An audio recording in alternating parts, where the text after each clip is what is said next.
Thanks, Leslie. Our next speaker is Dr. Firth Fabend, who has written extensively on New Netherland, both in a more classical history sense and historical novels, including her latest, which is prize-winning books include A Dutch Family in the Middle Colonies, 1660 to 1800, and Zion on the Hudson, Dutch New York and New Jersey in the Age of Revivals. Firth.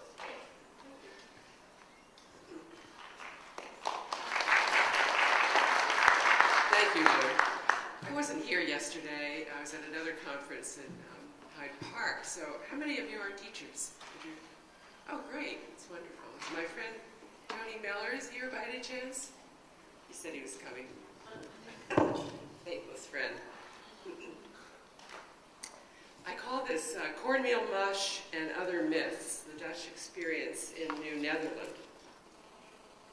Just as archaeologists dig in the ground to uncover traces of the past, so historians dig in archives and published sources to find new explanations for old puzzles. Today I will touch upon 4 of these myths that are often heard and often repeated about our Dutch past. 1, that the Dutch ate cornmeal mush every night. 2, that religion was an afterthought in New Netherland. The Dutch came only to make money. 3, the Dutch in New Netherland were of the most prosperous sort, all with rich farmlands, sleek cattle, and commodious houses. And 4, the Dutch left nothing of lasting significance to America. In the 1980s, when I first began to study the Dutch in early America, I kept encountering images of them that did not quite ring true. One of them was the image of their sitting down every night to a dinner of cornmeal mush called sapon. This custom was it was an Indian custom to eat a mush made of cornmeal, but it was recorded early by Peter Kalm in the 1750s. He was a Swedish naturalist who traveled through the Dutch culture area in 1748 to 50. In 1780, Major John Andre, the British spy, referred to sapon in a mock heroic poem he wrote, rhyming it with the town of Tapan, New York, whose inhabitants he was making fun of. As late as 1888, some 130 years after Kalm, a traveler in the Schoharie Valley reported that sapon was prepared for the evening meal in the fall and winter of the year and eaten out of a communal bowl. I was immersed in the classics of New Netherland historiography at this time, many of which comment on the extraordinary lushness of the land and its incredibly diverse bounty there for the taking. Blueberries, grapes, strawberries, so plentiful the meadows appeared to be colored red. Honey, nuts of all descriptions, birds so thick in the air when one did not have to aim to bring them down. 6-foot lobsters, foot-long oysters. True, they say that. Clams, mussels, herring, cod, sturgeon, quail, partridge, turkeys. Orchards bloomed with varieties of apples, peaches and pears, apricots, cherries, and gooseberries. Gardens with squash and pumpkins and melons and lettuce and root vegetables galore. From fields came grains, from livestock came meat, milk, butter, and cheese. And so, of course, I wondered why, in this Garden of Eden, with this cornucopia of food choices available to them, the Dutch chose to eat the same thing every night, cornmeal mush. It defied logic. Was I missing something? Was this just one of those myths that get established and are never really examined? At around this time, in 1989, a popular Dutch cookbook of the 17th century was published in English, translated and edited by the food historian Peter Rose. In her introduction to The Sensible Cook, Rose shed new light on the diet and eating habits of Dutch America. The actual facts were more nuanced than I had been able to discern. Caught in my own 20th century American assumption of 3 meals a day, I had not realized that Dutch eating habits in New Netherland followed customs in the Netherlands. There were, in fact, 4 meals in a day. Breakfast, typically bread, cheese, or butter, and beer or buttermilk. A large midday meal consisting of a stew of meat and vegetables, followed either by fish or a second stew of meat and fruit. and a third dish of fruit and or cooked vegetables, accompanied by bread, beer, and buttermilk. In the late afternoon, a third meal was served, again with bread and butter and cheese and the usual libations. And finally, before going to bed, the evening meal was served. I quote Mrs. Rose, "It could consist of bread with butter or cheese, but leftovers from the midday meal might be served, or a porridge made from wheat flour and sweet milk might be offered." In America, that porridge was cornmeal mush. But the intriguing thing, which has often gotten lost in the telling and retelling, is that mush was not the only item on the table at the last meal of the day. Bread and cheese and leftovers from the noon meal, or porridge, their comfort food, were also served. This alters the image of a people in a land of great plenty, mindlessly consuming mush and nothing but mush before bed every night, and it thus serves logic. It encouraged me to question some of the other images I was receiving as a newcomer to New Netherland studies and to delve into them. One of these was that the Dutch came to the New World with trade on their minds and trade only. As one commentator in a PBS special about New Netherland put it, the Dutch didn't give a damn about anything but making money. New Netherland was founded for no other reason than to make a buck. A reading of the records of New Netherland and early New York leaves quite a different impression. In the 17th century, religion was an integral part of everyday life, to an extent hard to imagine today. And the settlers who came to New Netherland from the Old World brought their faith with them. Even if the settlers had been of a totally commercial mindset, which they were not, the authorities in Holland, both of church and state, would have seen to it, as they did indeed see to it, that religion figured importantly in the scheme of things. On the DVD that you're going to be getting with this program, you will find a document from 1638, Proposed Articles for the Colonization and Trade of New Netherland, stipulates in Article 1 that, quote, "It is of the highest importance that proper arrangement be made for divine worship, and, quote, the Reformed religion shall be taught and preached in New Netherland." In both worlds, old and new, the church, and here we are talking about the Reformed Dutch Church, cooperated with the government to create and develop an orderly society based on Reformed principles and political objectives. Biblical precepts and political ideals of social cohesion formed a mutually acceptable foundation for a new community as they did in the old. With what I think of as the C words as their goals, concord, cohesion, consensus, cooperation, continuity, civility, and Christianity, the authors relied on a common heritage of political and religious precepts to keep disorder and dissent at bay. Creating an orderly atmosphere for the conduct of commerce was not their only motivation. Religion was too essential a part of life, both private and public, to be regarded as but an afterthought to be addressed when the time was right. Calvinism, as expressed in the Reformed Dutch Church, was the only official church in New Netherland as it was in the Netherlands also, although it was not in either place an established church, as was the Anglican Church in England. Peter Stuyvesant was known to go to excessive lengths to try to make it so in New Amsterdam, but people of other faiths than the Reformed knew their rights in the Netherlands according to the 1579 Union of Utrecht, their fundamental law and de facto constitution, and they protested. They knew that in the fatherland, freedom of conscience was the rule of the land, and they could worship as they wished if they went about their worship in a discreet way.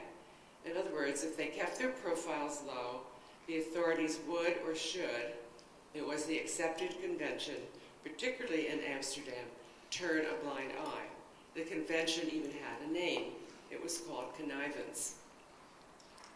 The Director General's superiors in Amsterdam instructed him to allow all the inhabitants of the colony their freedom of conscience as guaranteed in the de facto Dutch Constitution, the Union of Utrecht, particularly the Jews who arrived in 1654, 3 Ashkenazi Jews from Europe, and 23 Sephardic Jews, refugees from Brazil, which had just been lost to the Portuguese. Stuyvesant wanted to expel them, but the directors of the Dutch West India Company insisted he let them stay. The directors had an economic motive in this, pointing out that Jews had been among the big investors in the company.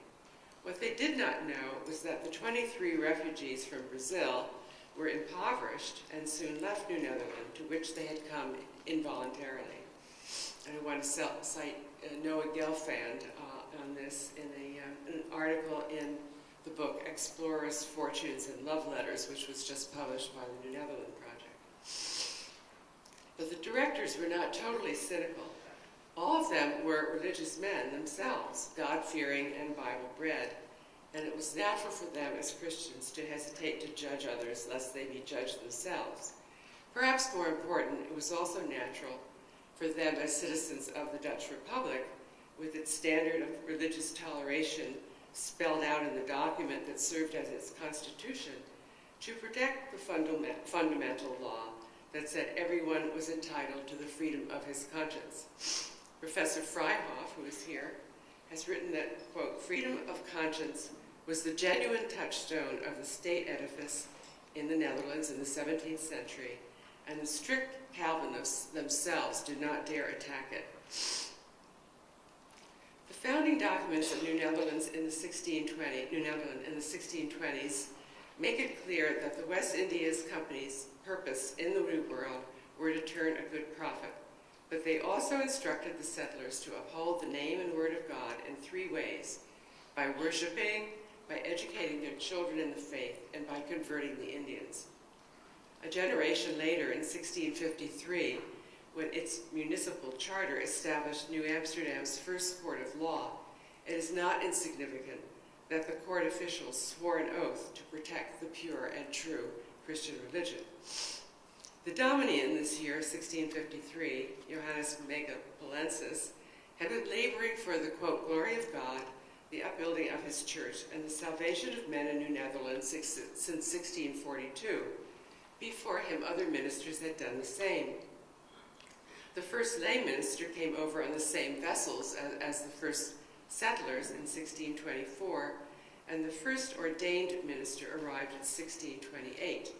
The year from which the Reformed Dutch Church, now called the Reformed Church in America, counts its beginnings in America. The court opened each session with a prayer. Imagine trying to do that today. Begging God to enlighten its members so they could tell right from wrong and truth from lies and make just decisions fair to rich and poor alike, friends and enemies, inhabitants and strangers, showing favor to none and taking gifts from none. I have included on the materials to be presented on the DVD the so-called prayer before meeting with which the sessions of the court typically opened. A reading of the court's proceedings indicate that it did in fact bend over backward to be patient, lenient, just, and fair. It sought reconciliation between adversaries, discouraged confrontation, appointed arbitrators to settle disputes. It was helpful to the helpless, and in general it strived for societal concord. In this it was inspired both by Christian principles and by the concept of concordia, in English, concord, a concept that upheld social cohesion as the most important goal for society to achieve. So dear to the hearts of the Dutch in the Netherlands was this ideal of concordia that scholars there, including William Freihoff, have called it the highest civic virtue in the 17th century. How did it happen then that the myth spread that religion was not important in New Netherland, or that the Reformed Church was ineffectual in regulating behavior? One reason is that the court records do in fact paint a picture of a violent, hard-drinking, Sabbath-breaking population, brawling, cheating, cursing, whoring, and thieving. The record cannot be disputed, but historians have dwelt too much on it. The records record offenses, lapses of virtue, breaches of peace and order. Thus they make for good copy. More so than the records of the other side of life in New Netherland, of ordinary hardworking people trying to survive and get ahead in a hostile world. In trying to understand the people of a past era, it is helpful to regard them in their motivations, expectations, values, and behavior as very much like us. We like to think of ourselves as a civil, law-abiding, God-fearing people, but just read our court records. Another myth that can be discredited is that the Dutch in early America were a uniformly prosperous people. One reads of their bountiful farms, heavily laden tables, many petticoats, numerous slaves, money at interest, and fat cattle. Of some of the Dutch, such as those described by Washington Irving in his fanciful works, this was true. But in reality, the social structure of New Netherland was similar to that in the fatherland across the Atlantic. There were wealthy families at the top, a broad middling class of artisans and tradesmen, and at the bottom, the poor who had to be supported by the rest of the community through the alms box, the church offering plate, and private acts of charity. The court records of New Amsterdam are rife with debt cases. Middling people, too, not just the very poor, fell upon hard times with great regularity, were unable to pay their bills or afford the fees for their burger right or their rattle watch or their fire bucket dues. Inhabitants sued each other over seeming trifles, a woman taking her neighbor to court over the purloining of a linen napkin, for instance. The minute accounting for every stiver suggests a society where want was well known and the poorhouse was just around the corner. A bad harvest, an incapacitating injury or illness, the death of the head of the family were all took to spell economic disaster. The consistory records of the Flatbush Reformed Church in Brooklyn refer to the poor in their midst. In 1679, for instance, the consistory agreed that a village should be compelled to assist its neighboring villages with a gift or a loan if those villages were unable to support their own poor. Such aid to be paid back at the first opportunity, but without any interest. The deacon's accounts for that same church tell the same story, as do Yanni Venema's translations of the deacon's accounts for Beverwijk, or Albany, from 1652 to 1674. These records make very clear how circumscribed the lives of many settlers were, and how important the church was in relieving the misery of the poor and helpless. The deacons loaned money to those in need, paid people to board the homeless and the lunatic, bought coffins for those unable to afford them. They provided blankets for indigents, stockings and shoes, fabrics for making clothes. They supplied foodstuffs to those without. Corn, peas, beans, wheat, butter, sugar, and bread are all mentioned in the records.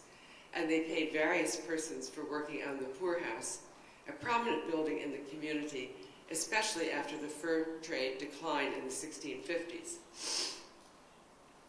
Finally, I encounter the most puzzling assumption of all, one found even among recent historians of the colonial period in other colonies, that the Dutch influence on U.S. history and culture was of little importance and of little lasting value.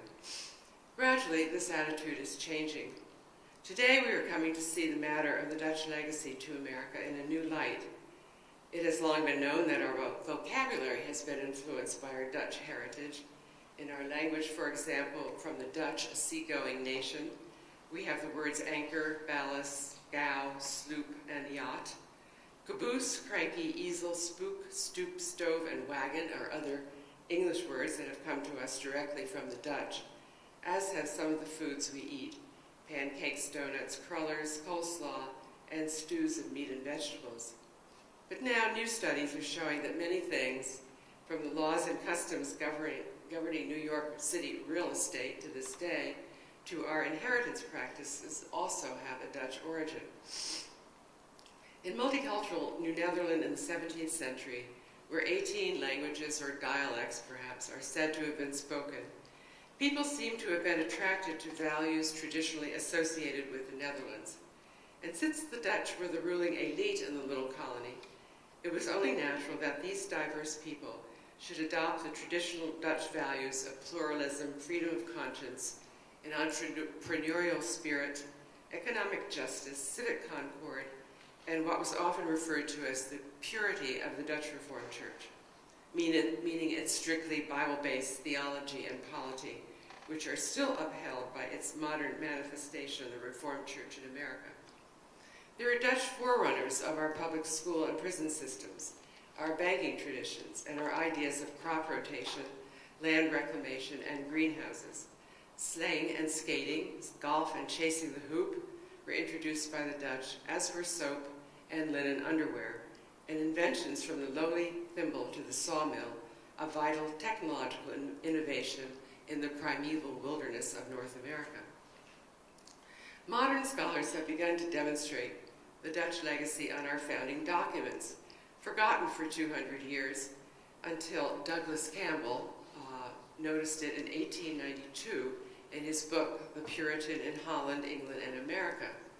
The language and ideology of the Declaration of Independence, for instance, so strongly echo that of the Netherlands Act of Abjuration of 1581, declaring Dutch freedom from Spanish tyranny, that Thomas Jefferson is believed now to have looked to it as one of the models for the Declaration. The Dutch Union of Utrecht of 1579 was, according to one scholar, James Tanis, the inspiration for Benjamin Franklin's join or die philosophy in 1753, and eventually for the Articles of Confederation and the U.S. Constitution. And the First Amendment to the U.S. Bill of Rights echoes the Union of Utrecht, which states that every person shall remain free, especially in his religion, and no one shall be persecuted or investigated because of his beliefs. This is the tradition that caused the directors of the Dutch West India Company to admonish Director General Peter Stuyvesant for his intolerant and inhospitable attitude toward those not of the Reformed persuasion. Not only freedom of belief, but freedom of the press, the office of the district attorney, and the secret ballot, all three of which first appeared in the Netherlands, also found their way across the Atlantic to New Netherland. In a nutshell, in conclusion, we are a people cut not only out of English cloth, as some would have it, but perhaps even more out of Dutch cloth.